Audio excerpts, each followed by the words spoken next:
Okay, let us begin. Let me share my screen. हमने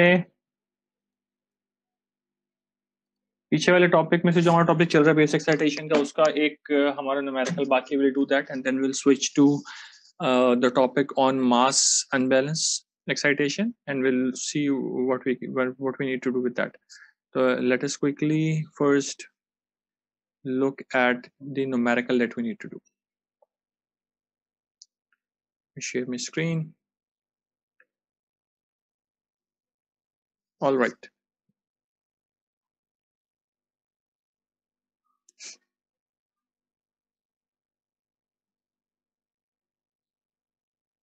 Right. तो numerical हमारा ये है कि we have to design a vibration isolator. Okay, and this is a design problem. This can have a number of final solutions, but we'll see what is the minimum requirement that needs to be met so that whatever our objective is, that is achieved. Okay, तो वो देख लेंगे. And in your, for example, CEP, you'll need to do something similar. तो एक कोई ना कोई minimum requirement आ रही होगी, and then you will have to pick and select something which is more than that. सही. तो the question is, ये question में पिछली क्लास में डिस्कस कर लिया था, but let us talk about it again. The question is that there is an air conditioner जिसका weight हमें पता है, weight है 1 kilonewton, so इससे हम mass निकाल सकते हैं. It is mounted on a platform which is subjected to harmonic oscillations at 500 RPMs due to an unbalanced engine in the vicinity. अब ठीक है, अब देखें question क्या है. If you think about the problems of base excitation, this happens in for example places जहाँ पे बहुत सारी मशीन्स एक साथ माउंटेड है.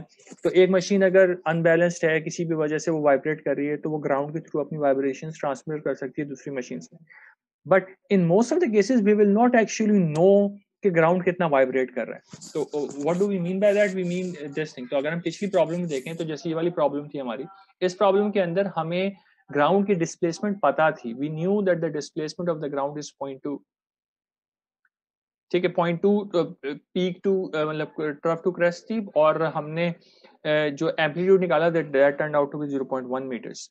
ठीक है, तो in most of the cases you will not know something like this. आपको ये तो पता होगा कि दूसरी मशीन जो वाइब्रेशन प्रोड्यूस कर रही है किस फ्रीक्वेंसी पे कर रही है, but we won't actually know कि वो एम्पलीट्यूड जो प्रोड्यूस कर रही है ग्राउंड के अंदर वाई, कैपिटल वाई, वो कितना है. And we'll see in this problem that we don't actually need that. ठीक है, and when we are designing something you don't need to know कि ground का amplitude कितना है. आपको ये पता होना चाहिए कि frequency क्या है जिसको आपने isolate कराना है, and that is good enough for us.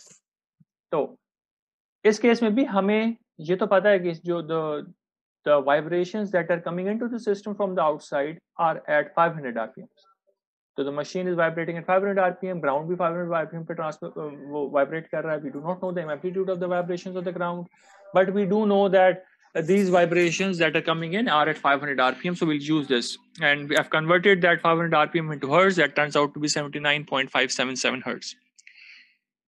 Our requirement is that we need to find out कि अगर मैं damping पहले से pick कर लूँ, कि मैं बोलूँ या undamped system ले लूँ या zeta को मैं 0.1 ले लूँ. In both of these cases, what would be the required stiffness so that I can achieve a vibration isolation of 80%? हम लोग, I'll need to go back so that we can talk about this. Let us go back.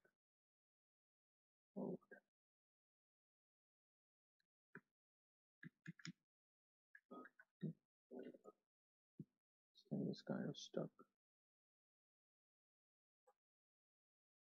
Okay, the PowerPoint is not working, so I'll need to do something about this.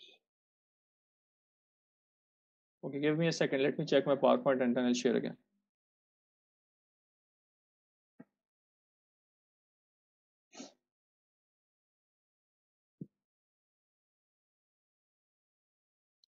Right, there was some issue with screen sharing. I think screen sharing, but okay.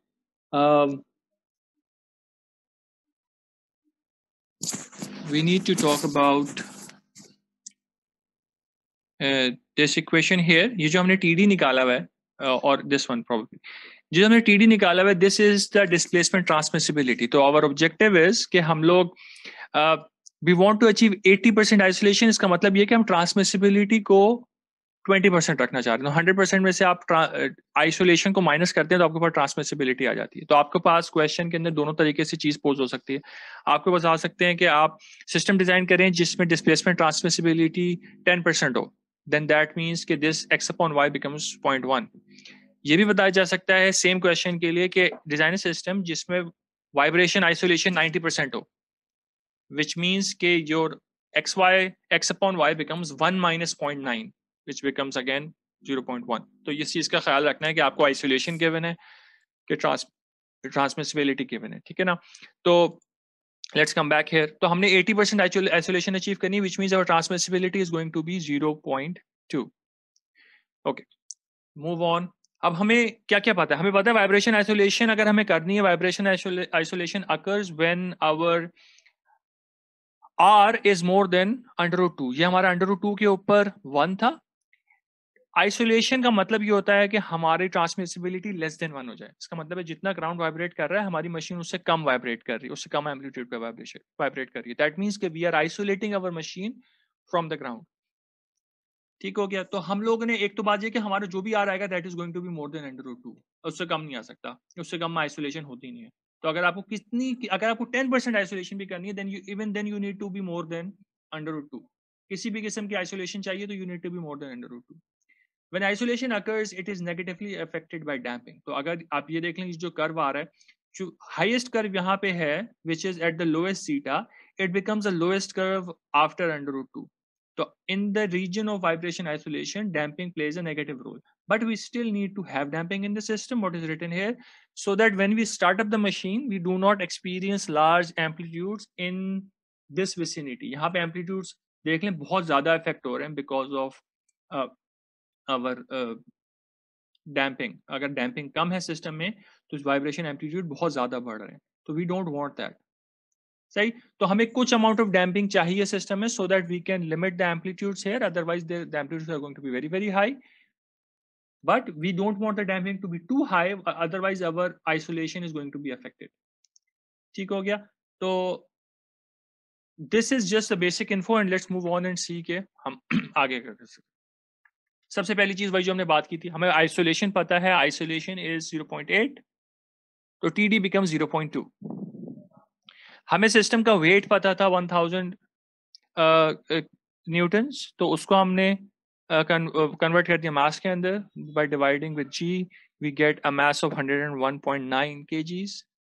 The next thing we need to do, we have 500 RPM जिसको हमने already hertz में convert किया हुआ था, but we need to get the results in radians per second. तो हमने 500 को convert कर दिया. आप डायरेक्टली हर्ट्ज को कन्वर्ट कर लें, that's going to be the exact same thing.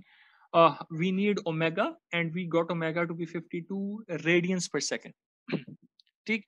Now we have everything we need to plug in this system. इस सिस्टम में हमें जीटा पता है. Zeta is either going to be 0 or it is going to be 0.1. We know that TD is going to be 0.2 and we need to find R. हमें omega का अभी तक कोई रोल नहीं. ओमेगा का रोल तब आएगा जब हमें 1 minute please.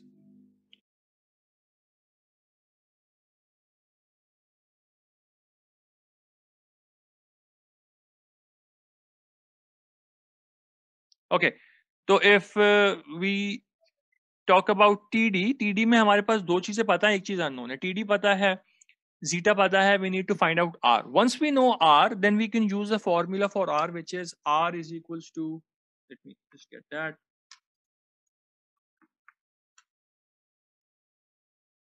R is equals to omega upon omega n. We can use this to find out what is omega n. So omega n is going to be omega upon R. And from omega n, we know that it is equals to √k upon m.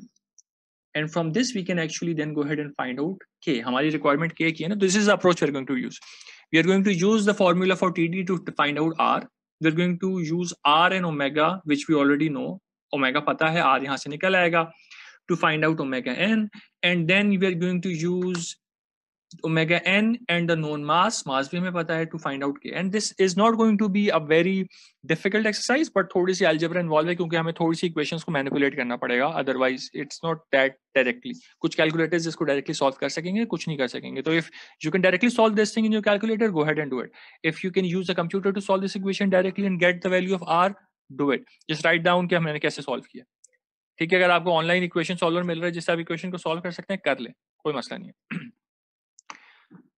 Right तो हमारे पास दो parts हैं. Part A जिसमें हमारे पास zeta equals to 0 है.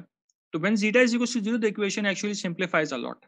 हमारे पास क्या क्या होगा, हमारे पास ये जीटा वाली टर्म गायब हो जाएगी, ये वाली टर्म गायब हो जाएगी. We end up with a very simplified equation. I think या थोड़ी सी आउट हो गई. राइट तो we have TD equals to 1/1 minus R square under root. यहाँ पे अंडर रूट लगा हुआ है, हमने दोनों साइड को स्क्वायर कर दिया तो इट बिकम्स टीडी स्क्वायर और ये अंडर रूट कैंसिल हो गया. तो TD square is equals to 1/1 minus R square का होल स्क्वायर. ठीक है, इससे हमने निकालना है r. तो just do some manipulation, rearrange the things and find out what is r. अब r निकालने के लिए सबसे पहले मैंने 1 माइनस आर स्क्वायर के फॉर्मूले किया, उसका स्क्वायर रूट ले लिया जब मैंने, तो I get plus and minus of this thing. अब यहाँ पे थोड़ा सा मसला है. वो मसला ये है कि सबसे पहले तो ये आप realize करेंगे this is the power of r here, the maximum power of r here is r to the power of 4, which means that algebraically इस equation के 4 roots निकल के आ रहे हैं. ठीक है, there are 4 roots to this equation and only one of them would be beneficial for us. ठीक है, वो हमारे काम आएगा. तो सबसे पहली चीज जो हमने देखनी है वो देखनी है कि अगर हम इसको सिंप्लीफाई करते हैं, अगर आप इस इक्वेशन को डायरेक्टली सॉल्व करते हैं ना, आपके पास 4 r की वैल्यूज निकल के आएंगी. तो you will need to see which one to use. तो उसको थोड़ी सी आपको लॉजिक लगानी पड़ेगी. Which once you have the values you can compare your results with the numerical and see. Otherwise if you follow this approach this is going to give you what we want. First of all हमारे पास ये equation निकल के आई. हमने पता है कि r needs to be more than 0. r is a ratio of two frequencies, it can not be less than 0. अब आपके पास दो चीजें हैं यहाँ पे. एक दफा 1/TD प्लस भी हो सकता है, एक दफा माइनस भी हो सकता है, बिकॉज हमने यहाँ पे स्क्वायर रूट लिया है. तो अगर हम यही काम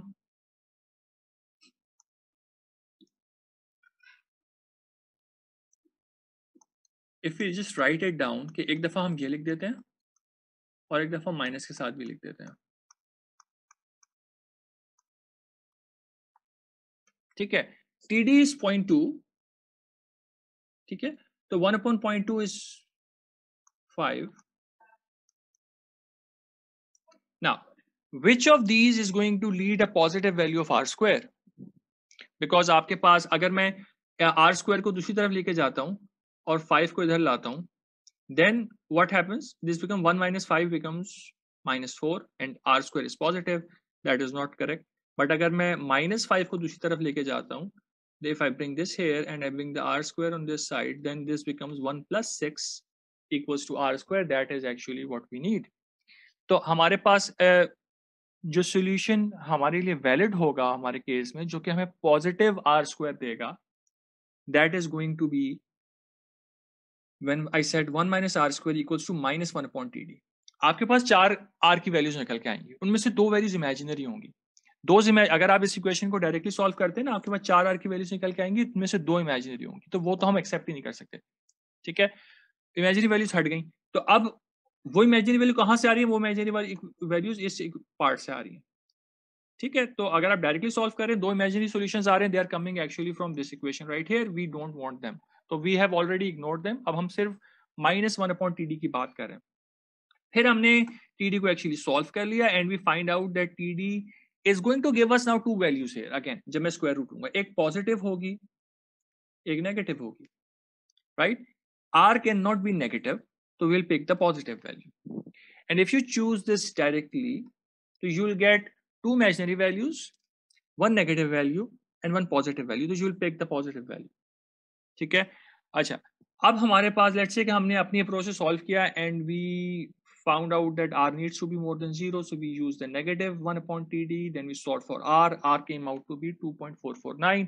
We need to see what we can do with this. सही, तो इसका हम ये कर सकते हैं कि जैसे हमने पीछे लिखा हुआ है कि r से हमने ओमेगा n निकालना है और ओमेगा n से हमने k निकालना है. तो k becomes m omega n squared. ठीक हो गया। तो r से हमने ओमेगा n निकाला which becomes omega upon r, omega n आ गया और k becomes m omega n squared and that turns out to be 46.596 kilo newton per metre. सही है। आप अगर सारी यूनिट्स करेक्टली डालते हुए आ रहे हैं तो you will get a power of 3 here. I have just converted that to kilo newton per metre, right. तो this becomes our first part, के हमारे पास एक वैल्यू निकल के आ गई। दूसरा सॉल्यूशन हमारे पास जो था, that happens when zeta is equals to 0.1।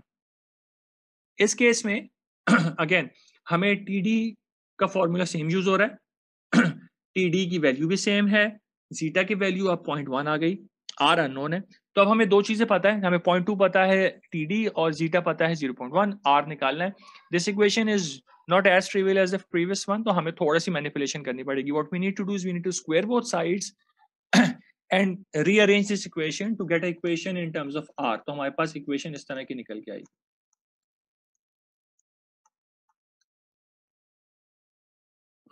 we need to get something like this, सही। और ये हो जाएगा, you just need to square both sides, denominator को दूसरी साइड पे जाके मल्टीप्लाई करें, इसको स्क्वायर करें, इसको स्क्वायर करें, इस डिनोमिनेटर को इधर जाके मल्टीप्लाई करा दें, देन आप R4 के जो कोफिशिएंट से कलेक्ट कर लें, R² के कोफिशिएंट्स कलेक्ट कर लें और कांस्टेंट टर्म्स को कलेक्ट कर लें, तो you will get an equation which is something like this. Again, if you can directly solve this equation, go ahead and do it, no issue. सही। But अगर आप नहीं कर सकते हैं directly solve, you need to simplify it in somewhat, then it's not that difficult. एक step है involve बीच में कि आपने स्क्वायर करना है और डिनोमिनेटर को दूसरी साइड पे मल्टीप्लाई कराना है, and once you collect the coefficients of like powers of R, तो आपके पास ये इक्वेशन निकल के आ जाएगी। अब ये इक्वेशन आप कैसे सॉल्व करेंगे? तो the way to go about it, if your calculator can only solve quadratic और क्यूबिक इक्वेशंस, देन इसको क्वाड्रेटिक समझ के सॉल्व कर लें। तो assume x equals to r square, so this equation becomes what? This equation becomes x square minus 2.96 x minus 24 equals to 0, and then you can solve for x. So you'll get two values of x, and from there we'll consider that to be r square and we'll solve for r square. तो अगर हम r square इससे directly निकाल रहे हैं quadratic फॉर्मूले के through, we get two values of r square. एक नेगेटिव है, एक पॉजिटिव है। नेगेटिव r square का मतलब ये है कि अगर मैं इससे r निकालूंगा तो मेरे पास इमेजिनरी सॉल्यूशंस आएंगे। अगर मैं इसका स्क्वायर रूट लेता हूं तो मेरे पास इमेजिनरी सॉल्यूशंस आएंगे, we do not want them, तो will pick the other one, तो विल पिक दिस वन 6.6। 6.6 से मैं रूट लेता हूं अगर, तो मेरे पास under root 6.60 is going to give me two values of R, एक नेगेटिव होगी, एक पॉजिटिव होगी, तो will pick the positive one and that turns out to be 2.56 R. It is different from when zeta was 0. zeta जब 0 था तो R हमारे पास 2.449 निकल के आ रहा था, अब 2.56 आ रहा है। एंड इसका बड़े होने का रीजन है, ठीक है, and I will get to that in a bit, अगली स्लाइड में आ जाएगा। तो अगली एक्सरसाइज जो है, यहां तक जीटा का इन्फ्लुएंस आ रहा था। Once you get R, then the next step is exactly the same as we did before, कि R से ओमेगा n निकालना है, ओमेगा n से k निकालना है, सेम चीज करनी है। तो आप R से ओमेगा n निकालें और ओमेगा n से आप फिर k निकाल लीजिए, and you get a k which is different from when zeta was equals to 0. ठीक है, तो अब आपके पास k जो निकल के आ रहा है that is 42.64 kilo newton per metre.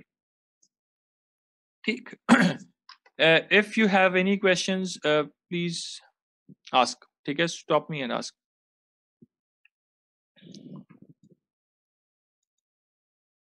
right, okay, let's move on. तो हमारे पास दो पार्ट्स थे, एक पार्ट था हमारे पास जीटा इक्वल्स टू 0 का, एक पार्ट था जीटा इक्वल्स टू 0.1 का। हमने दो वैल्यूज ऑफ आर निकाली, those two values of R, पहले वाले केस की आर की value comes out to be approximately 2.5, the other one comes out to be 2.56. अब ये exactly to the scale नहीं बना हुआ, I'm just trying to show कि सेकंड वाले केस का R थोड़ा ज्यादा आ रहा है, ठीक है। ज्यादा आने की वजह क्या है? If I just zoom into this region, और अगर मैं इसको यहाँ पे कर्व्स को प्लॉट करूँ तो मेरे कर्व्स कैसे आ रहे हैं? तो मेरे पास यहाँ पे कर्व्स डिप हो रहे हैं ना तो मैं सिर्फ √2 के बाद वाला रीजन प्लॉट कर रहा हूँ, तो मेरे पास इस तरह के कर्व्स आ रहे हैं,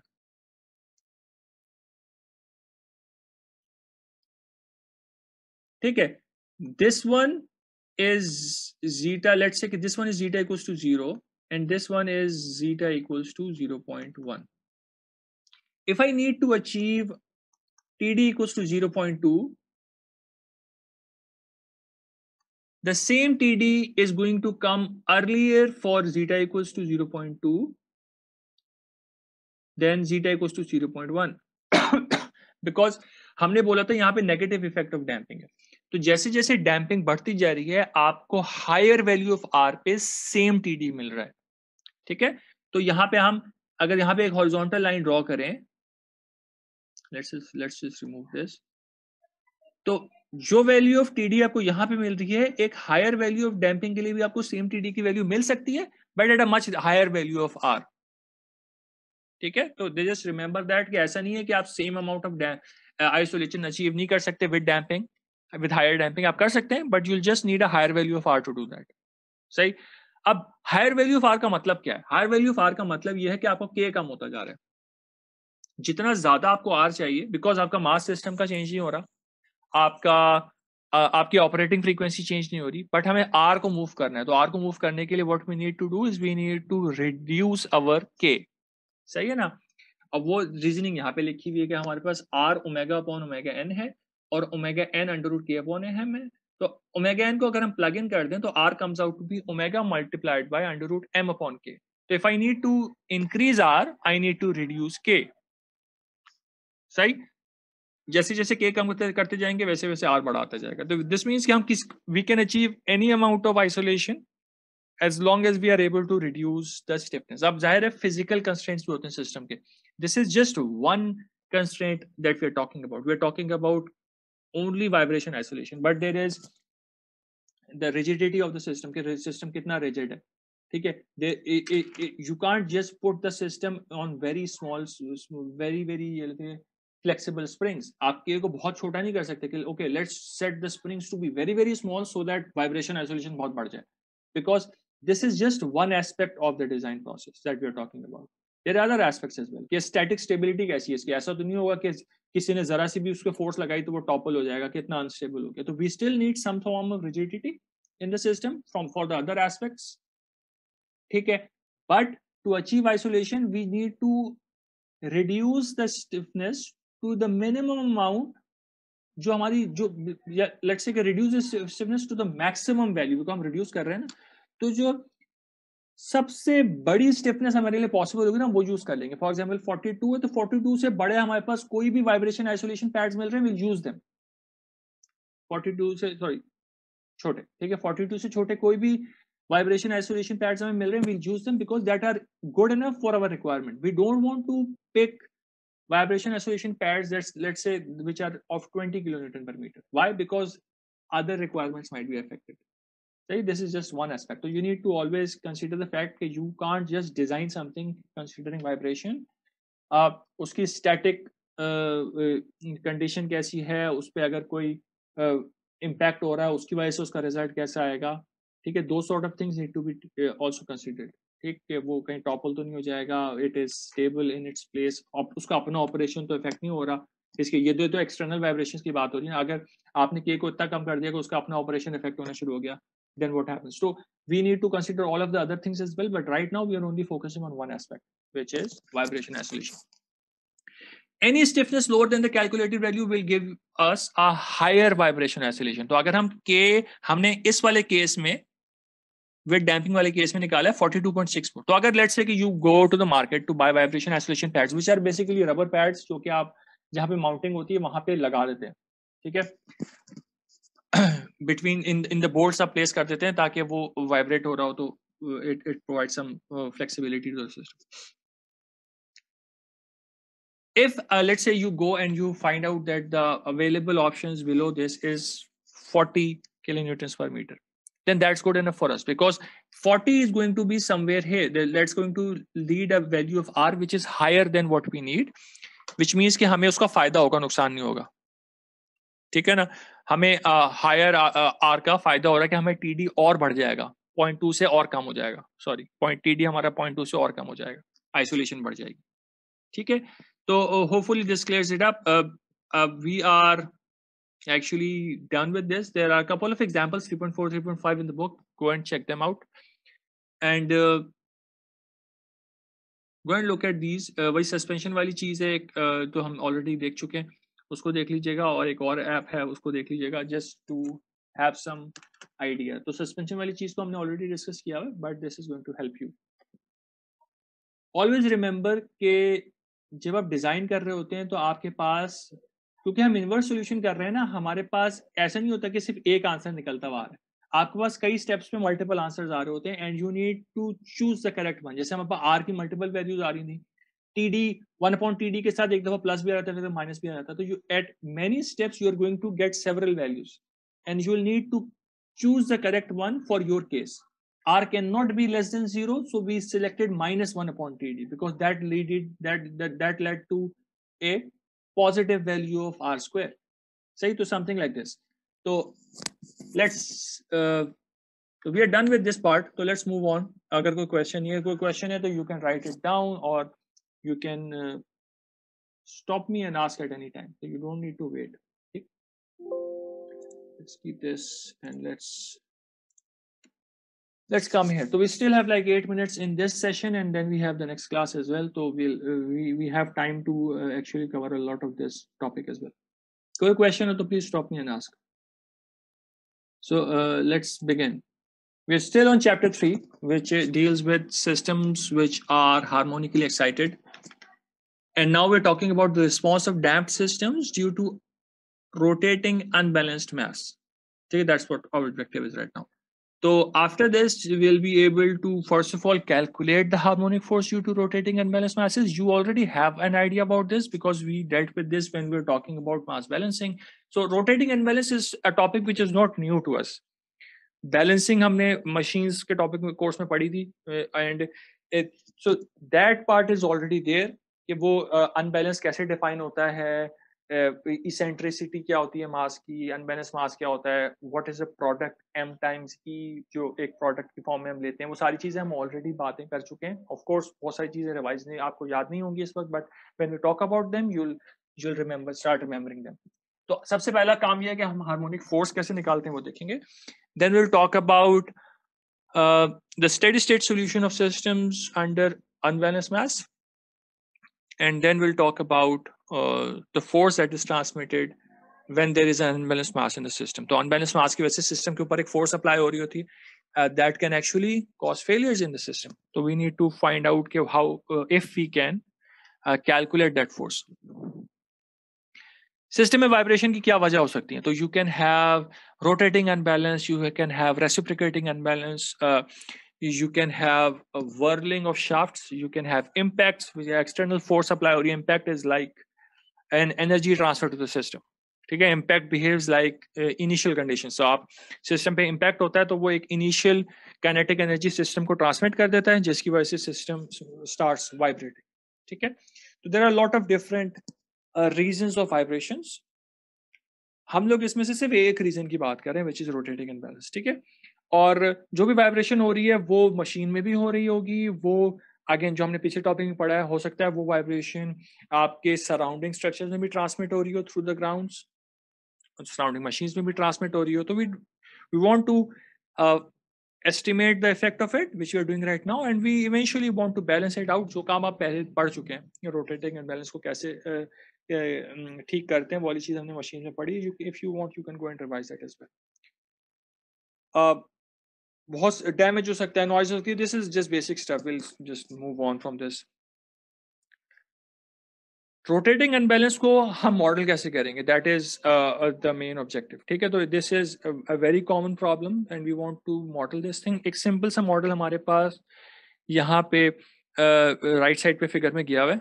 ठीक है, अब इस मॉडल में क्या चीज गिवन है हमारे पास? एक तो वही सिस्टम है हमारे पास, मास, डैम्पर, स्प्रिंग सिस्टम. तो सिस्टम का mass is capital M, damping is C, stiffness is K. तो we have our system which is a standard system. इसकी इक्वेशन क्या बनेगी? इसकी इक्वेशन बनेगी mx double dot plus cx dot plus kx equal to a force which is coming from the unbalance. ठीक है, तो very very similar thing and we'll see what to do about this. अब ये वाली चीज हमने कर ली. जो हमारे पास अनबैलेंस मास है that is small m and it is rotating at a constant velocity omega. तो सिस्टम की there is some parts of the system which is rotating at a speed omega, and we need to see कि हम इसको classify कैसे करते हैं. एक और चीज यहाँ पे specified है which is E.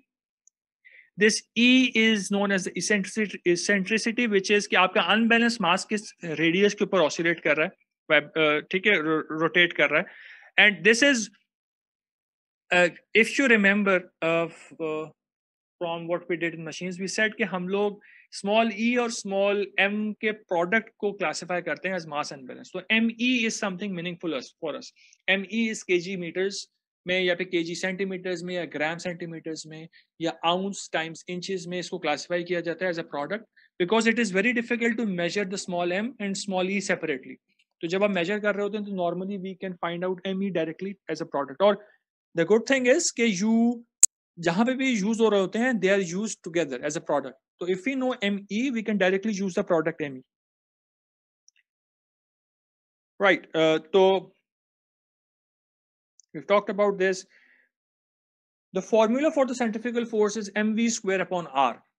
तो हमारे पास जो मास रोटेट कर रहा है जिसको हम कह रहे हैं कि एक अनबैलेंस है, that is small m. It is rotating at a radius e, so the formula becomes mv square upon e. We can plug in v equals to r omega, which is e omega because r is e, and we can also write something like this. तो हम लोग दो फॉर्मूले होते हैं centrifugal force के, either we can say mv square upon r or we can say mr omega square. तो mr omega square अगर हम लोग लिख रहे हैं तो r की जगह पे फिर से e लिख दिया. तो this is just a simple way to define our force. So this is our total force due to the unbalanced system. अब ये पूरी फोर्स आपके सिस्टम को वाइब्रेट नहीं करा रही बिकॉज ये पूरी फोर्स जो है this is centrifugal force, this is always acting in the radial direction outward. ठीक है, हमेशा रेडियल डायरेक्शन में एक्ट कर रही है बाहर की तरफ. तो when your system is in this position, this is actually like this. So this is m e omega square. सही. अब ये पूरी की पूरी चीज आपके सिस्टम को वाइब्रेट नहीं कर रही because vibration is in the vertical direction. Vibration आपकी इस तरह हो रही है. So there is a component which is vibrating, and that component can be found out using this formula, this triangle basically. At any given time, आप जो angle attain कर रहे होंगे, that is going to be controlled by omega. So theta will be omega t. आपका total force का magnitude है me omega square. इसका जो मेरे पास vertical component बन रहा है, that becomes the sine component. So me omega square sine omega t becomes the force which is actually causing vibration in the system. So this again is a harmonic force. हम ये देखते आ रहे हैं कि हमारे पास जितने भी हमने केसेस पढ़े हैं, they are all harmonic. Harmonic कैसे है? Because there is this part is, if this part is constant, even then आपका एम्पलीट्यूड फ्लक्चुएट हो रहा है एज अ साइन वेव. तो this is a harmonic force. सही है. दूसरे कंपोनेंट का क्या हुआ? Think about this. There is going to be a second component which is this one. Where did this go away? ये कहाँ चला गया? तो इसका आंसर ये है कि जी, somebody said something. Okay. The answer is that this thing is balanced by the reaction. So this, if the machine is constrained to move only in the vertical direction, so of course there is going to be some supports here which is stopping the vibration in the other direction. तो जो भी आपका फिर दूसरा component है वो reaction से balance हो रहा है. सही. There is less than 1 minute left. Our session is about to end, so I'm going to end this manually, and please rejoin so that we can restart and continue from there. Thank you. Right. So let's continue forward. हम लोग क्या कर रहे हैं? We are we've talked about कि हमारे पास एक harmonic force produce हो रही है because of the mass unbalance in the system. हमारे पास जो फोर्स प्रोड्यूस हो रही है, we are only talking about the sine component of that force. So we're saying that the cos component is being balanced by the supports of the system. ठीक है. तो reactions जो प्रोड्यूस हो रहे हैं सिस्टम के अंदर वो आपके दूसरे कंपोनेंट को बैलेंस कर रहे हैं, जो कि आपके मोशन के परपेंडिकुलर कंपोनेंट बन रहा है फोर्स का, उसको बैलेंस कर रहा है. 1 minute please.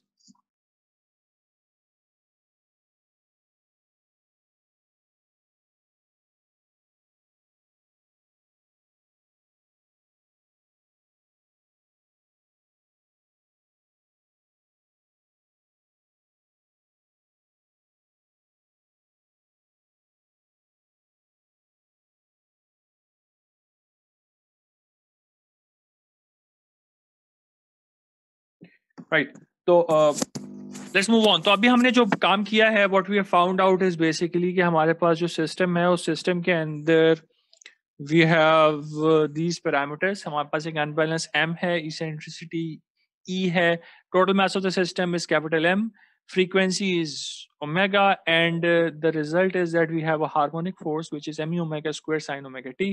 Of course there is k and c also in the system, वो लिखे हुए नहीं है, but our force is only dependent on small m, small e and omega. That's it.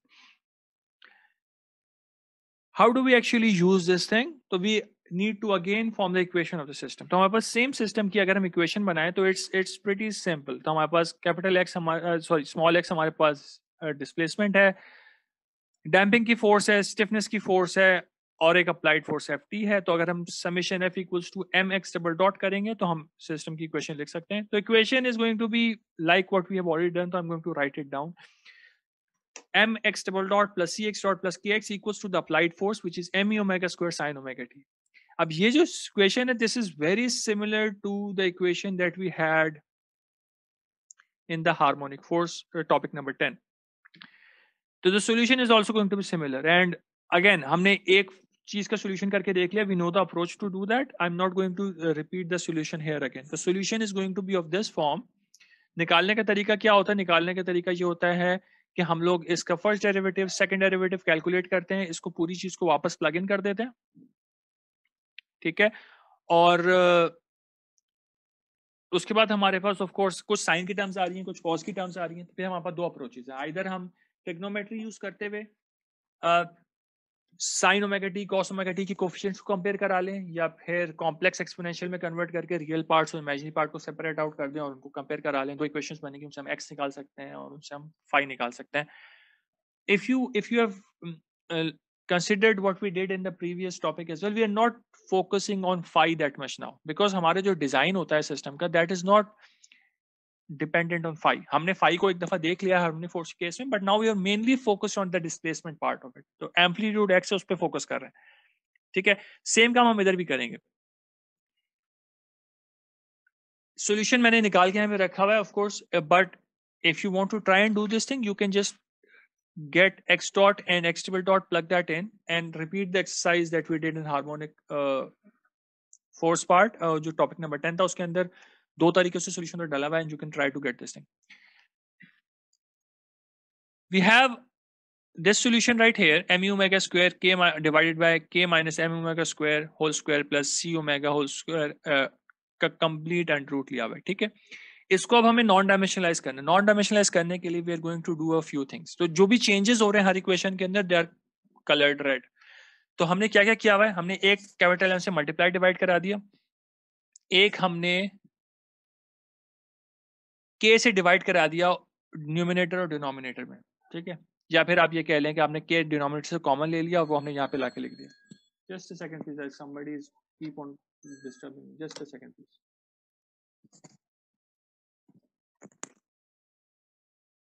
अस्सलाम वालेकुम। अल्हम्दुलिल्लाह।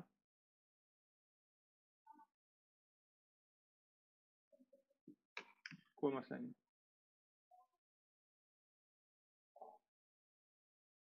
ठीक है। मैं आपको पेमेंट ऑनलाइन कर दूंगा, ग्रेट हो गई, ठीक है। बाइक वाले को मेरा नंबर दे दें, लेकिन मेरी भी क्लास चल रही है, तो डिलीवरी अगर 1 बजे के बाद हो ना, दैट वुड बी बेटर, ठीक। सही सही, ओके बेटा, थैंक यू, ओके, अल्लाह हाफिज। Okay right, okay. तो लेट्स मूव ऑन। तो बेसिकली हमारे पास क्या चीज चल रही है? We have solution capital X, ठीक है। उसमें हमने we are trying to non dimensionalize it, and we have divided and multiplied by capital M, and we are divided by k on the numerator and denominator. हमने ये काम कर लिया। अब हमने देखना है कि हम क्या कर सकते हैं आगे। तो we know the steps involved in this case mainly. तो ठीक है, तो एक तो चीज ये होगी कि हमारे पास if we take this capital M and we take to the below k here, k upon M में convert करते हैं, this becomes omega n square. तो omega upon omega n becomes an r, which is shown here. Same thing is happening here. So this entire term becomes an r square. C upon k को भी हमने कुछ करना है, and we need to see what this is. This becomes our 2 zeta r term. ठीक है, ये सारा काम हम पहले कर चुके हैं. ठीक है, all of this has been done before. So you can refer to ये कैसे आ रहा है. वो c upon k को हम m से multiply and divide कराते हैं, उधर से solve करते हैं इसको. It's not that difficult. देखो c upon k से start करें, capital M से multiply divide करें, c upon m becomes 2 zeta omega n. ठीक है, और उधर से you will get something out. Right. From there what we have done is मेरा पूरा जो है ना कॉल्स आ जाती हैं बीच में, सारा मोमेंटम ब्रेक हो जाता है. ओके, तो what we have done is we can, अब हमने क्या क्या चीजों को यूज कर लिया. We have used this term and this term, so this became over 1 upon omega n square, and this m, this one here can be taken to the other side. तो ये जो टर्म है ये वाली term है. सही है, बाकी सारी चीजों को हम यूज कर चुके हैं, सब कुछ यूज कर चुके हैं. The only term left here was this m and we took it to the other side. इसका हमें फायदा क्या हुआ, हमने इस me से लेफ्ट हैंड साइड पे जाके डिवाइड करा दिया और ऊपर हमने mx लिख दिया. तो अब now the left hand side also became non dimensional. ठीक है, तो लेफ्ट हैंड साइड भी नॉन डायमेंशनल बन गई. तो this capital mx divided by small me, this is non dimensional term. The right hand side is entirely non dimensional. This needs to be understood now because अब we are not directly getting capital X. ठीक है, तो this term depends कि आपके system में मास कितना है, capital M कितना है. इसेंट्रिसिटी पे डिपेंड करता है. This is normally defined in as a product kg metres में या फिर ग्राम सेंटीमीटर्स में, इस तरह करके डिफाइंड होगी ये चीज. न्यूमिनेटर में if I get the same ratio, let's say the ratio that I get is 2. ठीक है, then that does not mean कि मेरा एम्पलीट्यूड जो है वो 2 है. That's the product mx divided by me. So if I get this ratio equals to 2, then mx divided by me is 2. तो इससे मुझे x निकालने के लिए I would need to do some manipulations. And for the same ratio, अगर मेरे system का mass change हो रहा है तो आपके पास कैपिटल x डिफरेंट निकल के आएगा. ठीक है, तो if capital M is 1000, you'll get a different value. If it is 5000, you'll get a different value. So the ratio needs to be converted to capital X. Just remember this कि पिछले वाले cases में x का ratio directly आ रहा था. We had x upon delta static, we had x upon y. So the ratio that we got directly gave us an idea about the displacement. But now the ratio that is coming up depends on capital M as well. तो आपका जैसे जैसे m change हो रहा है वैसे वैसे आपकी ये चीज भी चेंज हो रही है. ऑफ कोर्स अगर आप का सब कुछ, अगर लेट्स से कि m फिक्स है और me फिक्स है, then if this thing is 3 और this thing is 0.5, then we have an idea कि 0.5 वाले केस में डिस्प्लेसमेंट कम होगी बिकॉज सेम है, कैपिटल M के लिए बात हो रही है. बट x कितना होगा that needs to be determined using capital M times capital X divided by small me. सही है, राइट. तो दिस इज जो इक्वेशन बन के आ रही है mx अपॉन me की, this is the graph for that equation. सही, अगेन थोड़ी सी फॉर्म चेंज हो गई है but the basic structure of the figure is still the same. आप x एक्सिस के ऊपर r रख रहे हैं, it's omega upon omega n. y axis के ऊपर जो आपका रेशियो निकल के आ रहा था रोटेटिंग अनबैलेंस वाले केस का, capital M times capital X divide by me, वो रख रहे हैं. And we are plotting lines for different values of zeta. तो for every zeta we have a different value. इस फिगर के अंदर we can clearly see that there is a critical region surrounding your resonance. आपके पास एक critical reason आ रहा है जिसको आपने एक्टिवली अवॉइड करना है. इस रीजन में आपने मशीन को ऑपरेट नहीं करवाना. इस रीजन में एक और चीज भी हो रही है. इस रीजन में we can see that there is a very positive impact of damping. जैसे जैसे डैम्पिंग इंक्रीज हो रही है वैसे वैसे आपकी vibrations in the system actually reduce हो रही है. तो इससे एक कंक्लूजन आप ये निकाल सकते हैं, if your machine needs to be operated at or close to your resonance frequency, then damping needs to be significantly higher in the system. Normally we try to avoid this thing. हम तो चाहते हैं कि हम उससे दूर काम करें. एक विंडो फॉर्म कर लेते हैं plus minus 20% of the resonant frequency. तो लेट्स ओमेगा आपका या फिर आरपीएम में ले लें कि 500 आरपीएम के ऊपर आपके पास रेजोनेंस आ रही है, तो प्लस माइनस 20% लेके 100 प्लस माइनस 100 करके, यानी 400 से लेके 600 आरपीएम की रेंज हम नॉर्मली अवॉइड करते थे, ताकि ये पीक जो प्रोड्यूस हो रही है उसको हम उससे दूर चले जाएं। उससे दूर जाने से we are able to actually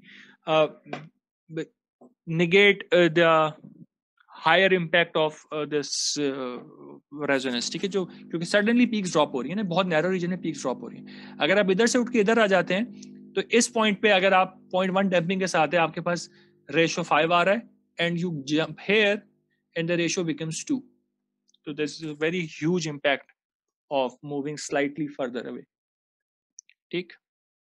but again आपने अगर स्टार्टअप करनी है तो यू स्टार्ट फ्रॉम 0 आर, और आप अपने आर, तो let's say you are operating at R equals to 2, but आप 0 से शुरू करेंगे ना, तो you have to pass through all of this peak, ये पीक से आपने पास होना है and then you come here.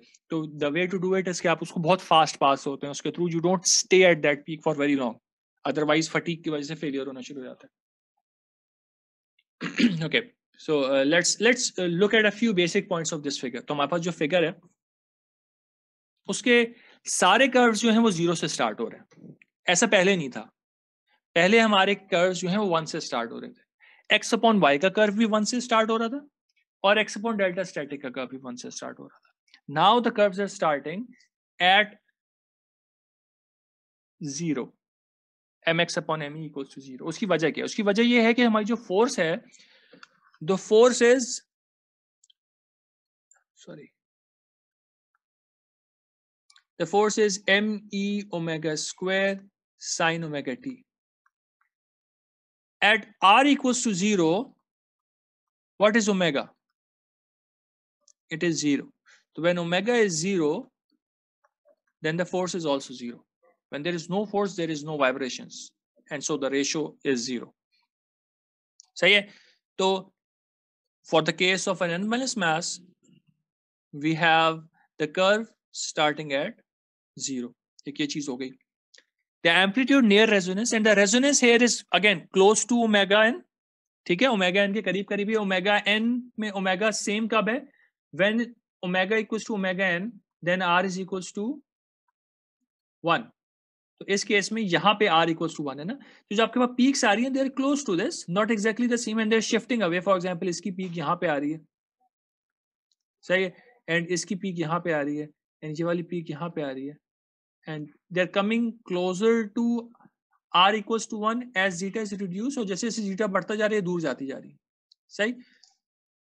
We'll have some formula for this as well, जैसे हम पिछले केसेस में निकालते हुए आ रहे हैं कि मैक्सिमम एम्पलीट्यूड किस रेजोनेंस पे आ रहा है, उसका कोई फॉर्मूला निकल के आता था, ठीक है. जैसे हार्मोनिक फोर्स के अंदर वो फॉर्मूला निकल के आया था, omega n multiplied by under root 1 minus 2 zeta square. और हमारे पास बेस एक्साइटेशन के केस में जो फॉर्मूला निकल के आया था, थोड़ा सा लंबा फॉर्मूला था, I don't exactly remember it, but वो डिफरेंट फॉर्मूला था. इस केस में भी डिफरेंट फॉर्मूला आएगा, ठीक है. Okay, at very high speeds our ratio is almost 1, ठीक है. अब सारे कर्व्स कन्वर्ज हो रहे हैं 1 पे, and the effect of damping is almost gone. For zeta equals to 1 by under root 2 से कम अगर हो ना, 1 बाय अंडर रूट से कम और 0 से तो बड़ा होता ही है, then the maximum occurs when this derivative is 0. This is again the same thing we did for harmonic force. और ये इसका रीजन भी सेम ही आएगा. ये उधर भी हमने रीजन देखा था, आंसर से निकल के आया था, जब हमने आर की वैल्यू निकाल ली थी उधर से ये रेंज समझ में आई थी, तो सेम चीज यहाँ से भी समझ में आएगी. हमारे पास जो इस पर्टिकुलर केस में जो सोल्यूशन निकल के आ रहा है मैक्सिमम एम्पलीट्यूड के आर का, this r m is the r for the maximum amplitude of vibration, ठीक है. That comes out to be 1 divided by under root 1 minus 2 zeta square. Harmonic force के केस में Rm was न्यूमिनेटर के अंदर 1 minus 2 zeta square, ठीक है. This was less than 1. Now we are taking the inverse of this. Taking निकल के ये आ रहा है कि 1 upon under root 1 minus 2 zeta square, and if this under root is less than 1 और इसको मैं इन्वर्स कर दूंगा, that is going to be more than 1, सही है. तो हार्मोनिक फोर्स केस में जैसे जैसे हम सिस्टम के अंदर डैम्पिंग इंक्रीज कर रहे थे, हमारा resonant frequency was getting lower and lower. इस केस में जैसे जैसे हम सिस्टम के अंदर डैम्पिंग इंट्रोड्यूस कर रहे हैं, हमारी हार्मोनिक जो हमारी रेजोनेंट फ्रीक्वेंसी है वो इंक्रीज होती जा रही है। ठीक, और ये कैसे पता चल रहा है? ये हमें अपने मैथमेटिकल मॉडल से पता चल रहा है। हमारे मैथमेटिकल मॉडल ने हमें ये बताया कि ये आरएम होना चाहिए और ये RM is going to be more than 1.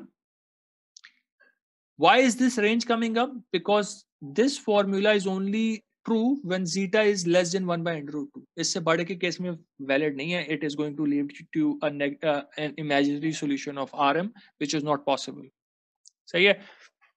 तो यही रीजन जो था वो हार्मोनिक फोर्स के केस में भी था कि this under root is only real when zeta is less than or equal to 1 by under root 2. Otherwise it is imaginary. तो हम लोग दूसरा वाला केस नहीं ले सकते। Zeta more than 1 by under root 2 के केस में क्या होगा? That's again a question that comes up कि अगर zeta more than 1 by under root 2 है, what's going to happen then? उस केस में आपके कर्व्स मोनोटोनिकली इंक्रीज हो रहे होंगे। आपके केस में पिछले केस में भी, हार्मोनिक फोर्स के केस में भी ऐसे ही था कि आपके कर्व्स मोनोटोनिकली चेंज हो रहे थे। इस केस में भी ऐसे ही है।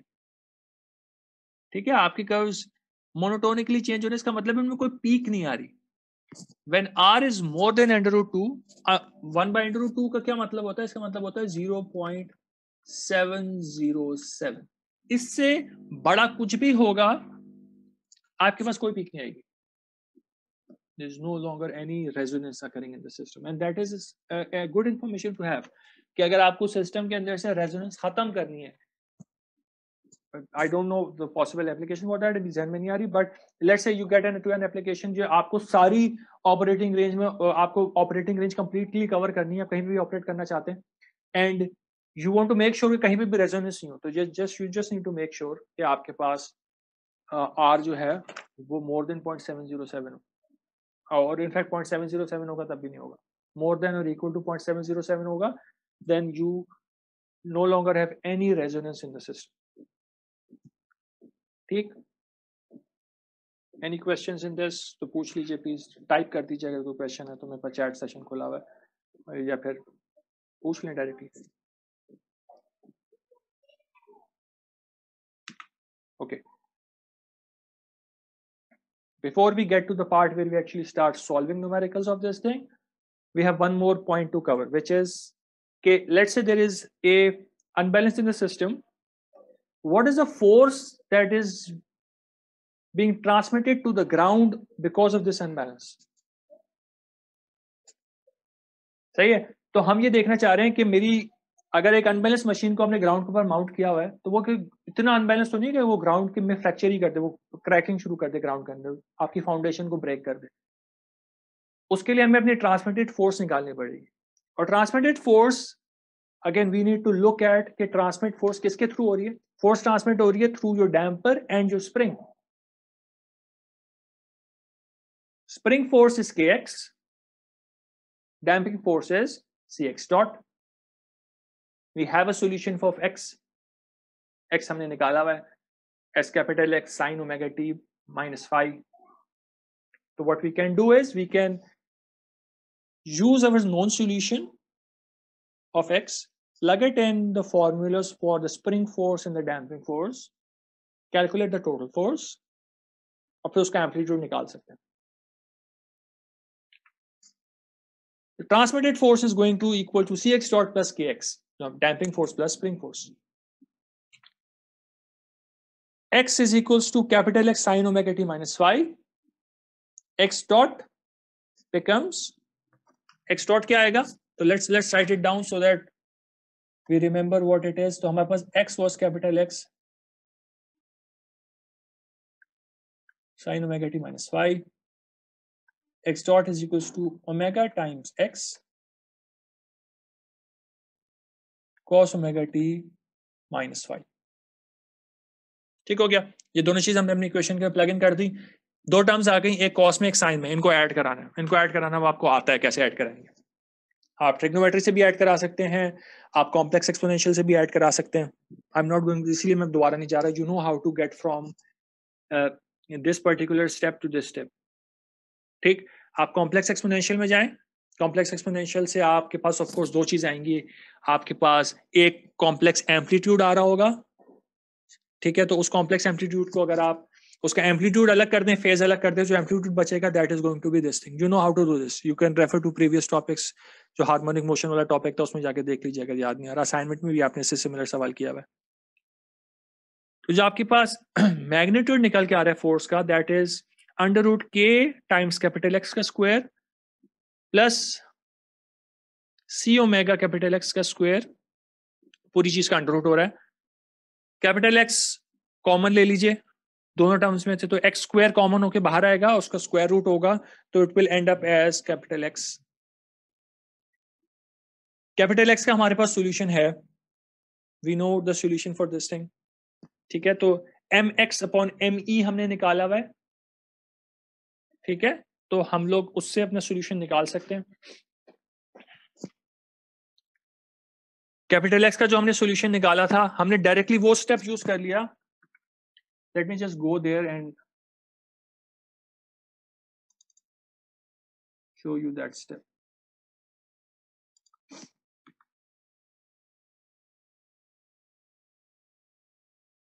हमने डायरेक्टली ये वाला सॉल्यूशन पिक कर लिया, जो x का सॉल्यूशन था ना, capital x equals to m omega square divided by k minus m omega square plus c omega square and root, ये पूरा वाला सॉल्यूशन यूज कर लिया because that is directly for x, ठीक है। ये सॉल्यूशन यूज कर लिया, ये हमने प्लग इन कर दिया, जो नॉन डायमेंशनलाइज करना है हम दोबारा कर लेंगे, वी कैन डू दैट, ठीक है। तो लेट्स गो बैक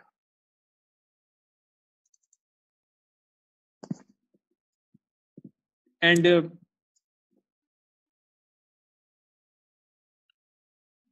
ये अंडर रूट वाली टर्म पूरी यहाँ पे बाकी है, कैपिटल एक्स की वैल्यू हमने प्लग इन कर दी। We need to do some non dimensionalizing again, वो करना पड़ेगा।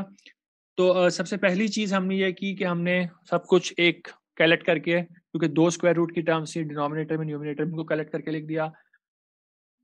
We need to now do some manipulation so that this thing again becomes non dimensional. Non dimensional बनाने का फायदा क्या होता है, it becomes applicable to every system instead of just a particular system, ठीक है। जो नॉन डायमेंशनल सॉल्यूशन अगर आप प्लॉट कर देंगे, you can use this for any solution you want.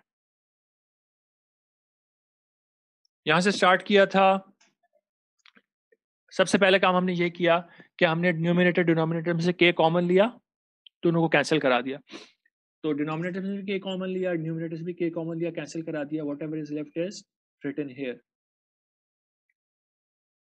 सही है। अब हमारे पास कुछ टर्म्स आ रही हैं c अपॉन k की टर्म्स को हमने यहाँ पिछले वाले में हमने बात नहीं की थी, यहाँ पे हमने लिख भी दिया डायरेक्टली।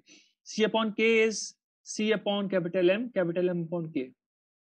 कैपिटल m क्या है, कैपिटल m आपके सिस्टम का मास है। स्मॉल m और कैपिटल m में डिस्टिंक्शन आपने रखनी है, इनको मिक्स नहीं करना, because small m is just an unbalance, उसका इक्वेशन ऑफ मोशन से या सिस्टम के रिस्पॉन्स से डायरेक्टली उस तरह ताल्लुक नहीं है कि सिस्टम की फ्रीक्वेंसी वगैरह निकालने के लिए you can't use small m। System की जो अब आप नेचुरल फ्रीक्वेंसी निकाल रहे हैं, कुछ भी निकाल रहे हैं, then capital m is used, जो कि सिस्टम का मास है, ठीक है। तो कैपिटल m यूज कर रहे हैं यहाँ पे हम। c upon m is 2 zeta omega n and m upon k is 1 upon omega n square, square omega n से कैंसिल हो गया, you end up with 2 zeta upon omega n। अच्छा, m अपॉन k था, this becomes 1 upon omega n square, omega we know is r omega n।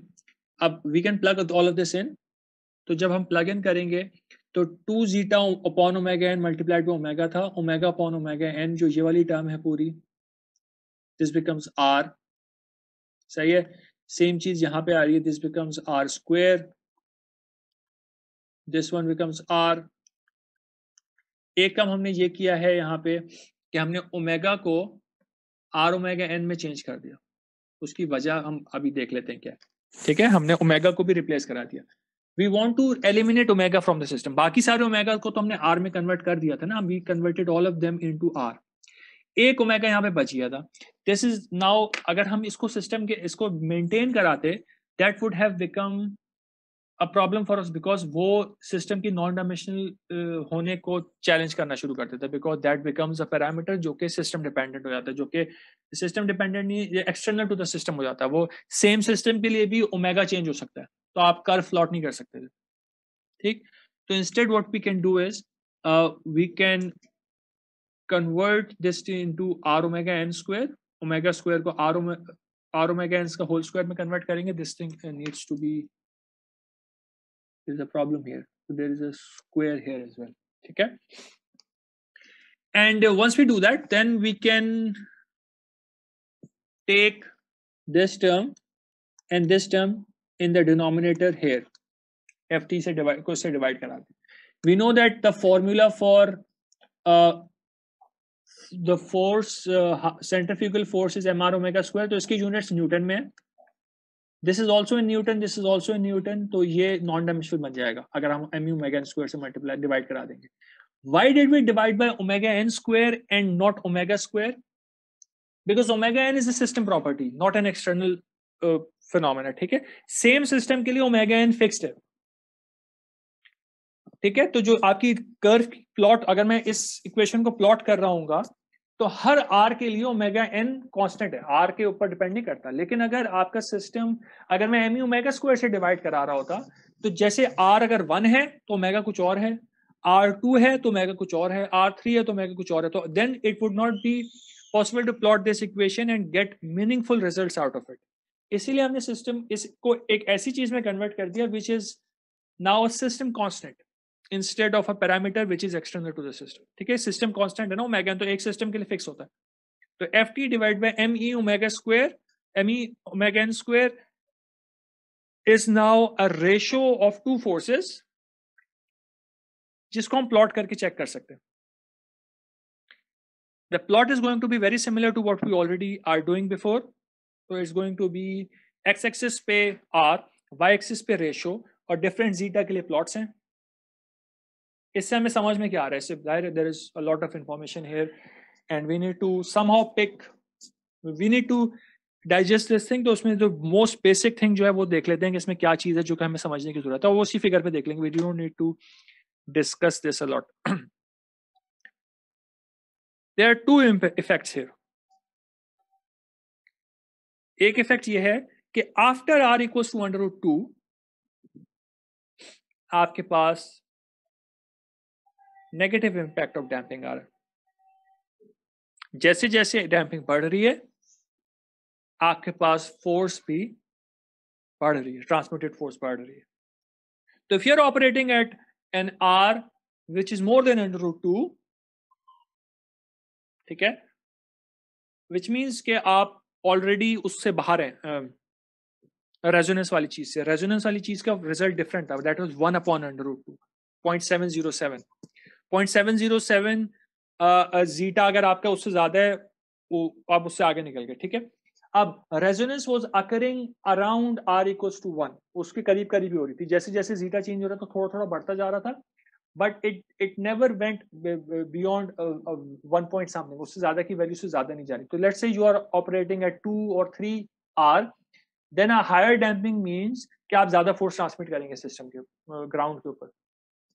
But if you are operating below √2 then you have positive effect of damping. अब दोनों के reasons अलग अलग हैं कि यहाँ पे क्या हो रहा है, आगे क्या हो रहा है, पीछे क्या हो रहा है. ठीक है.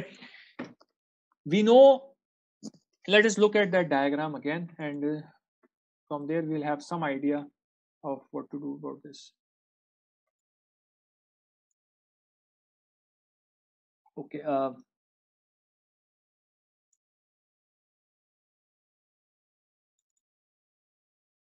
Wait. See, हमारे पास first of all, what is √2? √2 is 1.414. ठीक है. It's somewhere here 1.4 के around है. Let's just this is the part which is √2. ठीक है. इससे पीछे उसके आगे रिस्पॉन्स में डिफरेंस है. इससे पीछे आपके पास हायर एम्पलीट्यूड्स हैं और इसके बाद एम्पलीट्यूड्स कम हो रहे हैं. Amplitudes are converging towards 1. ठीक है. सारे तकरीबन एम्पलीट्यूड्स बराबर ही हैं. तो एम्पलीट्यूड का इन्फ्लुएंस इससे आगे जो है ना √2 के बाद एम्पलीट्यूड्स का इंपैक्ट कम होता जा रहा है. ठीक है. जस्ट रिमेंबर दैट कि कैपिटल एक्स का डिफरेंस बिटवीन डिफरेंट जीटा खत्म हो गया. तो यहां पे फॉर ऑल जीटास इसको इस तरह लिख लेते हैं कि independent of zeta. Independent of zeta. यहाँ पे जो x है आपका वो इंडिपेंडेंट ऑफ जीटा होता जा रहा है कि इट्स कन्वर्जिंग टुवर्ड्स 1, सारे जीटा के लिए सेम वैल्यू पे कन्वर्ज हो रहा है। ऑफ कोर्स शुरू में थोड़ा थोड़ा डिफरेंस है, but the difference is much less. यहाँ से यहाँ पे बहुत ज्यादा डिफरेंस है ना, कि जैसे जैसे आपका जीटा रिड्यूस हो रहा है वैसे वैसे आपका एम्पलीट्यूड बहुत ज्यादा इंक्रीज हो रहा है। आप 0.25 पे 2 के ऊपर थे, 0.1 के ऊपर आप 5 पे चले गए, और 0 के ऊपर it's not even shown, infinity होगा 0 के ऊपर, सही। तो there are two different aspects to this. Under root 2 से पहले there is a very strong influence of capital x, and under root 2 के बाद there is very less impact of capital x. X का इम्पैक्ट खत्म हो गया, ठीक है। अंडर रूट 2 से पहले जीटा बढ़ाने से कैपिटल एक्स कम हो रहा है, जस्ट रिमेंबर दैट। हम वापस जा रहे हैं स्लाइड में, बस जस्ट रिमेंबर कि अंडर रूट 2 से पहले जब हम जीटा बढ़ाते हैं तो आपके पास कैपिटल एक्स कम होता जा रहा है। अंडर रूट 2 के बाद ऐसा कुछ नहीं हो रहा, आप जीटा बढ़ाते रहे, आपका एक्स पे कोई फर्क नहीं पड़ रहा। Just remember this and now we can jump back to our same equation, ठीक है। अब इसको देखें, इस रीजन के अंदर क्या हो रहा है, x is independent of zeta and our force is equals to under root c omega x square plus kx का स्क्वायर। ये फोर्स है, हम सिंपल वाला फॉर्मूला लिख देते हैं, हम नॉन डायमेंशनलाइज नहीं कर रहे अभी। अगर मैं जीटा बढ़ाता हूं तो क्या हो रहा है, जीटा बढ़ाने से मेरा सी बढ़ेगा, ठीक है। जीटा बढ़ेगा तो सी बढ़ेगा, के पे कोई खातिर खा फर्क नहीं पड़ रहा, तो मैं सी बढ़ाऊंगा, अगर मैं डैम्पिंग बढ़ाऊंगा तो मेरी फोर्स इंक्रीज हो जाएगी। But if I'm on the left hand side, then I have two conflicting things happening. मैं अगर इस वाली साइड के ऊपर अगर मैं जीटा बढ़ा रहा हूं तो मेरे पास एक्स कम हो रहा है, ठीक है, एक्स कम हो रहा है। तो जो मेरी फोर्स है सी ओमेगा एक्स स्क्वायर प्लस के एक्स स्क्वायर का अंडर रूट, इसके अंदर सी बढ़ रहा है, एक्स कम हो रहा है, और यहां पे भी एक्स कम हो रहा है। तो there are two conflicting things happening. C बढ़ने से एफ बढ़ रहा है, बट एक्स कम होने से आपके पास ओवरऑल फोर्स कम भी हो रही है, ठीक है। तो अब सी बढ़ाएंगे फोर्स बढ़ेगी, एक्स कम करेंगे फोर्स कम होगी। दोनों टर्म्स में एक्स का इन्फ्लुएंस है, एक टर्म में सी का इन्फ्लुएंस है। तो ओवरऑल इफेक्ट ये आ रहा है कि जब आप सी बढ़ाते हैं ऑन दिस साइड आपके पास फोर्स रिड्यूस होती है, but on the other side अगर आप सी को इंक्रीज करते हैं, this does not change, x में कोई फर्क नहीं पड़ा, तो आपके पास फोर्स भी इंक्रीज होती है। तो this is what is going on. एक साइड पे फोर्स बढ़ रही है when increasing c because x पे कोई फर्क नहीं पड़ रहा, दूसरी साइड पे फोर्स कम हो रही है सी बढ़ाने से बिकॉज एक्स में सिग्निफिकेंट रिडक्शन आ रही है। So this is something which you need to understand, दोनों साइड में फर्क ही आ रहा है। Of course this is just for your understanding, application point of view से this is already shown in the figure. ऐसा नहीं है कि अगर आपको ये पॉइंट एग्जैक्टली इन अल्फाज में समझ में नहीं आ रहा तो you're in trouble, but this is just for your understanding कि हो क्या रहा है, ठीक है। Otherwise the figure is telling us what is going on, figure में ऑलरेडी ये चीज शोन है, ठीक है ना। तो do not worry about it too much कि ये फिगर एग्जैक्टली ये वर्ड समझ में आए कि नहीं आए, बट एक जनरल अंडरस्टैंडिंग डेवलप हो जाती है, that's good enough, because application point of view से it's not a problem, right. we still have some time and there is one small numerical which I want to do, of course और भी इसमें चीजें हैं, but एक numerical जो मैं करना चाह रहा हूँ। I have 2-3 minutes left, but instead of just stopping in the middle of the numerical, what we'll do is we'll restart the session now and then we'll have like 10-15 minutes for the numerical and then we'll stop. So please rejoin and we'll do this numerical and we'll then end our session.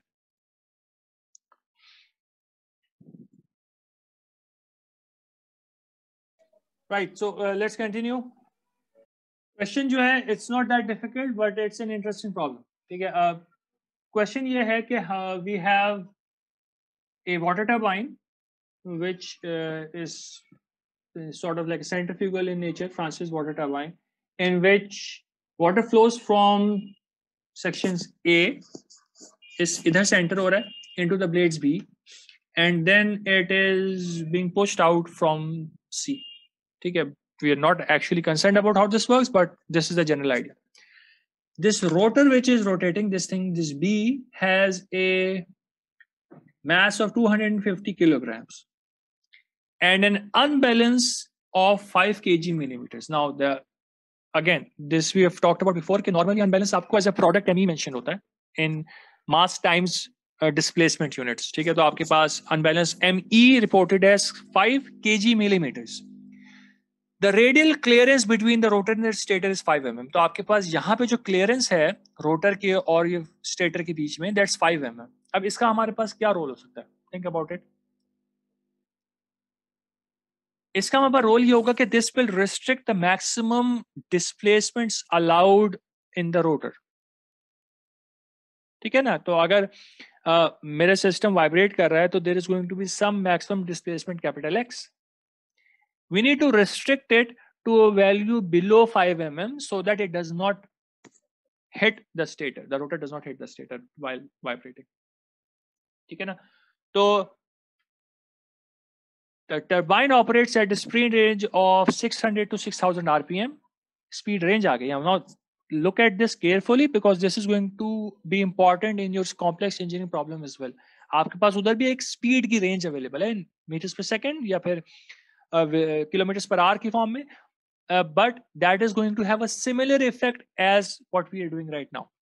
कि आपके पास एक speed range given है from 600 to 6000 rpm and there is a steel shaft which carries the rotor. ये shaft है, इसकी length हमें given है 2 meters and we need to determine कि इसका diameter कितना होना चाहिए so that we can avoid collision between the rotor and the stator. Diameter क्या चीज कंट्रोल करता है? Diameter उसकी stiffness कंट्रोल करता है. तो essentially we are looking to find out the stiffness of the shaft जिससे हम diameter कैलकुलेट कर लेंगे और stiffness निकालने के लिए हमें क्या निकालना होगा? ओमेगा n निकालना होगा. ओमेगा n निकालने के लिए हमें क्या निकालना होगा? हमें R निकालना होगा. तो the problem is similar to what we did in the vibration isolation systems कि हम पहले R निकालेंगे, उससे ओमेगा n निकालेंगे, उससे K निकालेंगे. अब हम K के बाद diameter D भी निकाल लेंगे. तो it's a similar problem, but we need to understand कि ये speed range का क्या करना है. कि एक 600 भी एक 6000 भी है. So we need to understand what is going to, how we are going to deal with this. So let's look at the problem. Damping हम system की ignore कर रहे हैं, तो says के they assume that the damping is negligible, so we are working with zero damping, zeta equals to 0. Operating speeds is 600 to 6000 rpms. आपका जो अब देखें, आपका जो mx upon me है ये r के ऊपर डिपेंड करता है ना. 600 अगर मैं 600 आरपीएम को इधर ओमेगा की जगह प्लग इन करूंगा तो मेरे पास आर की कोई वैल्यू आएगी. लेट्स से आर मेरे पास 1 आया, मैं बिल्कुल एक रैंडम वैल्यू बोल रहा हूँ, लेट्स से आर 1 आया. जब मैं इसकी 6000 प्लग इन करूंगा तो आर क्या आएगा? 10 आएगा, बिकॉज आपने स्पीड को 10 टाइम्स इंक्रीज कर दिया तो आर भी 10 टाइम्स इंक्रीज हो जाएगा. तो what we are trying to say कि हमने अपनी स्टिफनेस को ऐसे सिलेक्ट करना है कि मेरी जो पूरी रेंज आ रही है ना स्पीड की, वो पूरी की पूरी रेंज इसको अवॉइड कर दे, पीक्स को अवॉइड कर दे. या मैं पूरा इस रीजन में ऑपरेट करूं या मैं पूरा इस रीजन में ऑपरेट करूं. तो ये मेरी for example if this is my 600 RPM then this becomes my 6000 RPM. So if this is my 6000 RPM then this is my 600 RPM. मैंने क्रिटिकल रीजन को पूरी रेंज से अवॉइड कराना है. यही काम आपको अपनी सीईपी में भी करना पड़ेगा कि आपके पास डिफरेंट रोड प्रोफाइल्स और डिफरेंट स्पीड्स के कॉम्बिनेशन से डिफरेंट वैल्यूज ऑफ आर निकल के आ जाएंगे. तो अगर आप अपनी पूरी रेंज को रेजोनेंस से अवॉइड करा देंगे तो आपके पास काम आसान हो जाएगा. ठीक है, तो और क्या करना है? ये हमारी आर की रेंज हमने अवॉइड करनी है. This we have said before. अगर मैं 600 आरपीएम की बात कर रहा हूं, which is the lower frequency, we need to ensure कि 600 आरपीएम आर जो है वो मेरा पीक के बाद आ जाए. अगर मैं 600 को पीक के बाद कर दूंगा 6000 ऑटोमेटिकली पीक के बाद हो जाएगा. अगर मैं 6000 को पीक से पहले शिफ्ट कर दूंगा जैसे मैंने यहां पे किया है, तो मेरा 600 ऑटोमेटिकली पीक से पहले आ जाएगा। ठीक है, तो ये वाला काम हम करना चाह रहे हैं। मेरे पास एम्प्लीकेशन फैक्टर का फॉर्मूला जो है mx/me का वो गिवन है। जीटा हमने इस केस में 0 ले लिया तो हमारा फॉर्मूला बहुत आसान हो गया। Zeta is 0 for our case, तो we can just set it equals to 0 here. We get this thing, we need to solve this. Solve करने के लिए we can square both sides and we can simplify करें। आप इस denominator को side पे जाके मल्टीप्लाई करा दें एंड क्या किया हुआ है मैंने, कुछ गड़बड़ की हुई है, नो इट्स फाइन। ठीक है, तो आप इसको दूसरी साइड पे ले आके मल्टीप्लाई करें। यहाँ पे 250 आ रहा था, उसको मैंने इधर डिवाइड कर दिया just to make things simple. Otherwise you can actually just calculator के ऊपर करते जाएं, आपको एग्जैक्टली इस फॉर्म में लाने की जरूरत नहीं है। Eventually what you need is you need an equation of this form, जो हम पहले करते हुए आ रहे हैं। आपको इस फॉर्म में इक्वेशन चाहिए जिससे आप आर स्क्वायर निकाल सकें। ठीक है, this is what we want. आप इससे पहला काम आप ये करेंगे, आप इससे आर स्क्वायर निकालेंगे, एक पॉजिटिव आएगा एक नेगेटिव आएगा, आप उसको पिक कर लीजिए पॉजिटिव वाले को। उसके बाद आप सॉल्व कीजिए, आपके पास दो पॉसिबल सॉल्यूशन निकल के आएंगे आर के। अगर आप इस इक्वेशन को सॉल्व करेंगे ना एक्चुअली, तो आपने करना क्या है, आपने इसको सॉल्व करना है। आप इसको डायरेक्टली, आई वुड रेकमेंड कि आप कोई ऑनलाइन कैलकुलेटर वगैरह देख लीजिए। Wolfram alpha might work for you, वरना और कोई सिंपल सा कैलकुलेटर देख लें। वोल्फ्राम अल्फा गूगल कर लें। इस this you can type things like solve करके इक्वेशन लिख दें, it will just give you the result. Find r in this equation and it is going to, वो टेक्स्ट को recognize कर लेता है, you don't need specified formulas. तो उसका फायदा ये होगा कि you will just get r directly in one step, आपको बहुत सारे steps नहीं करने पड़ेंगे। तो अगर आपके पास ये निकल के आया, अब आपके पास r के दो पॉसिबल सॉल्यूशंस निकल के आ रहे हैं, दो नेगेटिव सॉल्यूशंस हैं दो पॉजिटिव सॉल्यूशंस हैं। तो हमने अब दो पॉसिबल आंसर्स हैं हमारे पास। अब इन दोनों आंसर्स का क्या फायदा है हमारे लिए, ये देखने की जरूरत है कि ये दो आंसर्स हैं, इनमें से हमें कौन सा वाला आंसर यूज करना है। And this is actually a point where you need to make a decision. वो डिसीजन क्या है, will talk about that, but first make sure you understand कि हम यहाँ से यहाँ कैसे पहुंचे। आपके पास एक पावर 4 की इक्वेशन थी, either solve for r square and then solve for r. ठीक है, चार आंसर्स आएंगे, दो नेगेटिव होंगे इमेजिनरी होंगे, दो पॉजिटिव आंसर्स आ रहे हैं, वो हमने पिक कर लिए। आइदर डू दैट और you can directly solve for power 4 equations online और ऑन योर कैलकुलेटर्स। कुछ कैलकुलेटर्स में पावर 4 सॉल्व भी हो जाता है, हो जाएगा सॉल्व। ठीक है, you'll get 4 answers, pick the ones which are applicable to us, which should not be negative, which should not be imaginary, and you get 2 answers which are like that. अब हमने बोला था कि हमारे पास either our solution should lie in this range 600 से 6000, या तो यहां पे होना चाहिए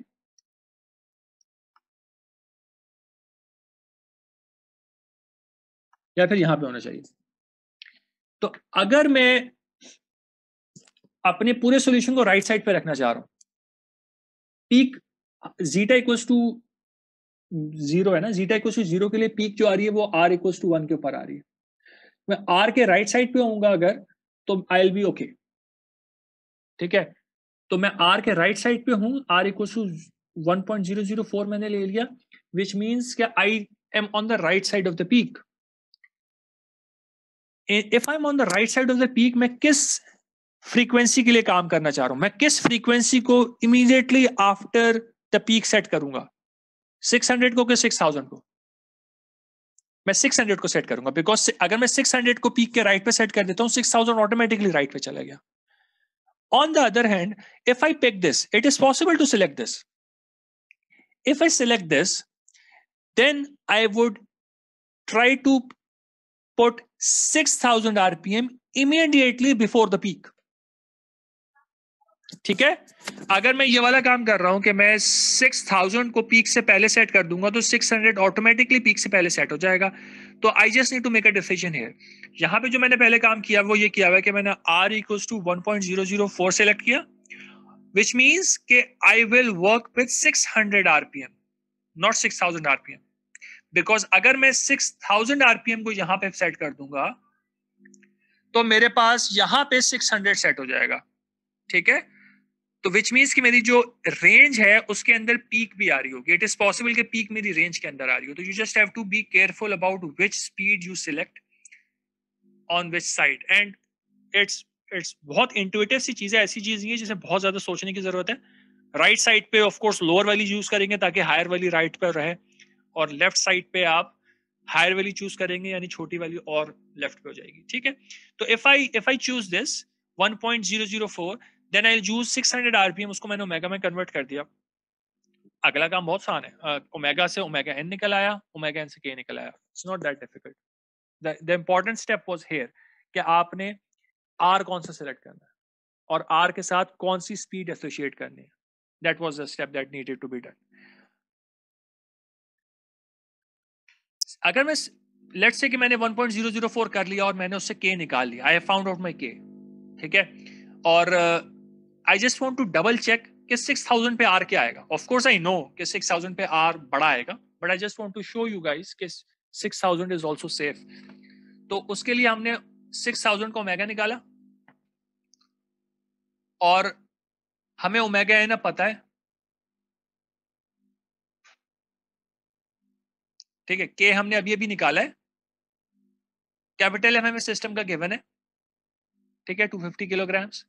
उससे आपको ओमेगा एन गिवन है. सॉरी, ओमेगा एन आपके पास यहाँ पे लिखा हुआ भी है, तो you already know omega N. तो आपके ओमेगा एन गिवन है और आपने ओमेगा यहाँ पे सिस्टम का निकाल लिया. तो आप ओमेगा अपॉन ओमेगा एन कर दीजिए. That turns out to be 10.04, which is more than what we need. हमने बोला था कि हमें 1 अगर हमें आर मिलेगा तो हम पीक के राइट साइड पे आ जाएंगे. 10 का मतलब ये है कि we are further away from this, तो which means कि we are safe at 6000 RPM अगर हम 600 के लिए डिजाइन कर लेंगे. तो it's a good idea to design from one speed and check at the other speed कि वो कोई उस ऐसा तो नहीं है कि वो आपने गलती से सिलेक्ट कर ली है और आपके जो दूसरी पीक आ रही है वो पीक के दूसरी साइड पे आ रही है. It's a good idea to do that. अब मुझे डायमीटर निकालना है. तो स्टिफनेस का formula for a cantilever beam, if I test you on this thing I provide you the formula. ऐसा नहीं होगा कि आपको फॉर्मूला याद रखना पड़े. अदरवाइज ओपन इंटरनेट अगर एग्जाम हो रहा है तो you can always search for the formula for cantilever beam. CEI upon L cube. अच्छा, बीम्स के फॉर्मूले सारे जो होते हैं ना, they are of this form. Depending on the boundary conditions आपका C चेंज होता रहेगा. फॉर a fixed beam I think this is 128 or something, or simply supported कुछ और होता है, and it keeps changing with the boundary conditions. So cantilever beam के लिए it's 3EI upon L cube. आप I निकाल लीजिए. इससे E हमें पता है, हमें मटेरियल स्पेसिफाइड था, ठीक, और L हमें गिवन है सिस्टम का. Only unknown here is I calculate करें. आपका I जो होता है for a circular shaft is pi D की power 4/64. You can calculate D from that, ठीक है? तो the problem is not difficult if you understand this step. यहां से जो ये एरो जो पॉइंट हो रहा है ना, यहां से यहां आके, और इनफैक्ट यहां से जो यहां वाला स्टेप है, this is where you have to think in this problem. अगले स्टेप सेम है कि ओमेगा आ गया, आर आ गया, आर से ओमेगा एन आ गया, ओमेगा एन से के आ गया, के से डी आ गया. वो बहुत स्ट्रेट फॉरवर्ड सी चीज है, but you have to work on this कि आपने कौन सा आर यूज करना है, उस आर के साथ कौन सी स्पीड एसोसिएट करनी है, एंड दूसरी वाली स्पीड सही रहेगी कि नहीं रहेगी, ये चीजें मेक श्योर करनी है, and then you are good. Right हो गया जी. तो we have found out our diameter. Let's say we decided to design for 6000 RPM, then we would have used 0.996. ठीक है, 996 को हम 6000 RPM से एसोसिएट करते हैं. इसको हम यानी कि 6000 को हम immediately before the peak set करते तो 600 और पीछे आ जाता, and it would have been possible for us to actually solve for a different value of K. ठीक है, ये सोल्यूशन भी पॉसिबल है।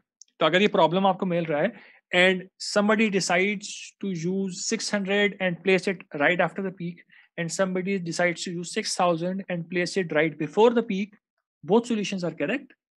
Answers बिल्कुल different आएंगे, but both solutions are correct. कोई गलती नहीं है इनमें, as long as you make sure कि आप correct speed को correct R के साथ associate कर रहे हैं, right? तो पूरा solution इसका exactly the same होगा, but your results are going to be completely different. बिल्कुल डिफरेंट रिजल्ट्स आ रहे हैं बिकॉज आपने डिफरेंट स्पीड्स और डिफरेंट आर के लिए सिस्टम को डिजाइन किया हुआ है, ठीक है। तो द ओनली इशू इज कि इस पर्टिकुलर केस में जो आपका डी निकल के आ रहा है that is very very large, आपके पास 0.4 मीटर्स का डी निकल के आ रहा है। If you want to keep 6000 RPM before the peak, which means कि आपको आर बहुत छोटा रखना है। आर छोटा रखने के लिए आपको के बहुत ज्यादा इंक्रीज करना पड़ेगा। तो if we decide to do this thing is theoretically possible, answer भी सही है, but this particular D comes out to be very large, 0.4 meters। पिछला वाले D की वैल्यू देखें क्या थी, D की वैल्यू इज 0.12 meters, यानी कि एक है 12.6 सेंटीमीटर्स, एक है 40 सेंटीमीटर्स। तो there is a lot more material needed if you decide to put your peaks, put your speed range before the peak. So it's much easier to do it after the peak. वो more economically feasible होगा। Theoretically दोनों correct है, but if you think about this, and this is not directly related to what we are doing here, but if you think about this, it would be much easier to place it right after the peak, because that means कि आपको कम material required होगा to achieve the same task. It will be a cheaper solution, right? So I think this is a good time to stop. We still have one numerical, I guess, to discuss in this, जो कि हम अगली class में कर लेंगे. And I want you to please start working on the complex changing problem, because now you have after this numerical you also have some idea about how to deal with a number of different speed ranges and a number of different जो vibration amplitudes और ground के चल लेते हैं उनसे, तो a similar sort of logic will apply there as well. तो please work on that. कोई भी problem उसमें आए मुझसे पूछ लीजिए. And we are almost done with the part of one-dimensional systems, and we are going to jump into 2D and multi-degree freedom systems next. उसकी equations की बात करेंगे, कैसे derive होती हैं, और फिर उसके solutions की बात करेंगे. That is going to get more complicated as well. तो please make sure कि इस वाली चीज को आप wind up कर लें साथ साथ. इस week में this thing is going to finish, so that I want you to make sure कि आप पीछे के lectures cover कर लें, and you are ready to move on, ठीक है? Otherwise, if you are still working on this, on that topic पे start हो जाएगा, you will be in trouble. So please work on this. If you have any questions, message me separately as well, या फिर question and session में आके मुझसे पूछ लीजिए. If you have anything to say right now, you can. Otherwise, I'm done with the lecture and you're free to leave.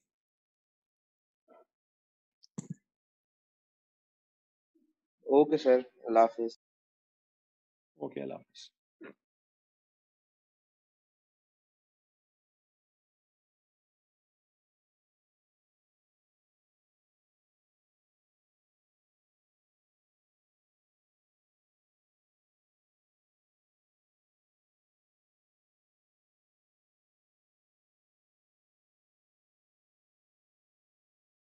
Finals beta, देखें, if the university is open, then the likely scenario is the exams are going to be on campus, but exams may what I will do at least, and I know most other instructors, or at least from the department, are going to do, is that we are not going to change the pattern of the exam. So it is still going to be open notes, open book, open video lectures, open internet exam. So you'll have access to all of this material, but it is possible that it is going to be on campus. We're still not sure that we still don't have a decision on this from the management, but you need to be prepared for it. कि ये mind में अपने रखें कि it is there is a possibility कि आपके exams on campus हों, but the pattern is not going to change. You will still have access to all of the thing which is you have right now. तो ऐसा नहीं हो सकता कि हम suddenly आपको क्लोज बुक एग्जाम देना शुरू कर दें. You have not studied for that. ठीक है? ओके, ठीक हो गया जी. Thank you very much. कोई चीज और है तो पूछ लीजिए, otherwise you are free to leave.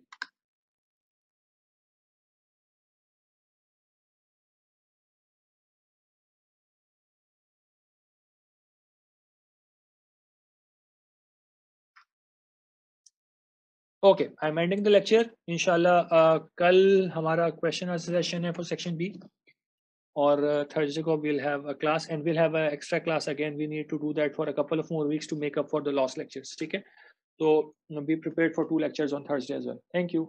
Assalamu alaikum.